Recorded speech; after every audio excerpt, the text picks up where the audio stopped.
పిలిచారండి? ఏంటే గొంతు చించుకొని పిలుస్తుంటే బయట ఏం చేస్తున్నావు నువ్వు? వాకిట్లో ముగ్గేస్తున్నానండి. అంటే లోపల మందు కొడుతున్నాననే కదా నీ అభిప్రాయం?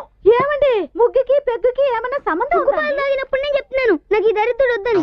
అయ్యో తప్పునానా, అలా చెప్పకూడదు. మనకు టీవీ నచ్చకపోయినా మార్చుకోవచ్చు, పాలోడు పేపర్ లోడు నచ్చకపోయినా తీసేయొచ్చు, కానీ నచ్చినా నచ్చకపోయినా డాడీని మాత్రం మార్చుకోలేమమ్మా. అంటే ఏంటి నీ ఉద్దేశం? ఇండైరెక్ట్ గా నేరుగా నీకు నచ్చలేదని చెప్తున్నట్టుగా? అయ్యో, ఇండైరెక్ట్ గా చెప్పడం లేదండి. అంటే నేరుగానే చెప్తున్నావు అనమాట. నీకు ఈ మధ్య నోరు పెగులుతుంది. మొగుడంటే లెక్కలేంతనం ఏర్పడి ఈమెవరు ప్లేట్ ఇట్లా పట్టుకుంది? ఎప్పుడు ఏ ఫంక్షన్ కి వెళ్ళినా బఫీ మిల్సే కదా. నించుని పేట పట్టుకొని తినాలంటే కష్టంగా ఉందనే ఆమెని పేట పట్టుకోవడానికి ఆన్లైన్ లో బుక్ చేశా.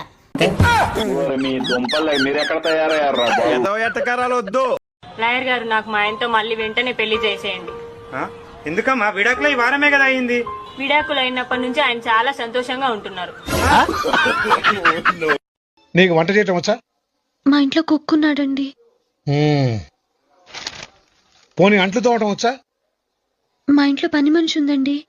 కనీసం బట్టలు ఉతరడమైనా వచ్చా? మా ఇంట్లో వాషింగ్ మెషిన్ ఉందండి. అట్లీస్ట్ ఇల్లు తోడవడం వచ్చా? మా ఇంట్లో వాక్యూమ్ క్లీనర్ ఉందండి. పర్ఫెక్ట్. నాకు ఎలాంటి కోడలు కావాలనుకున్నాను, అలాంటి అమ్మాయి దొరికింది. I'm happy. నేను అన్ని పనులు నేర్చుకుంటానండి. పాపం మా ఆయనకి ఎప్పుడు ఏదో ఒక టెన్షనే పాప. ఒక పక్క వీడియోలు, ఒక పక్క డ్యూటీ, ఇంకొక పక్క ఫ్యామిలీ. ఎలా ఆలోచిస్తున్నాడో చూడు. ఈ పక్కింటి మొన్న చూసి నవ్వింది, నిన్న చూసి నవ్వింది, ఈ రోజు ఏంది ఇంకా బయటకు కూడా రాలేదు. అయినా తప్పు నాదే. ఇంకొక 5 నిమిషాల ముందు వచ్చినా గానీ కనీసం బయటకన్నా వచ్చును.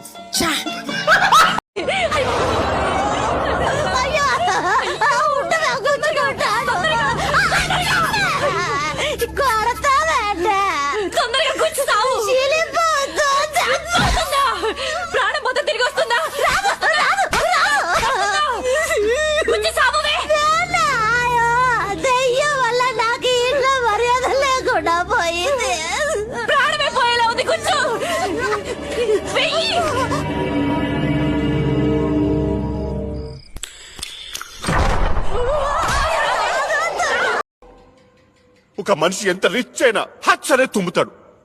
రిచ్ అని తుమ్ముడు.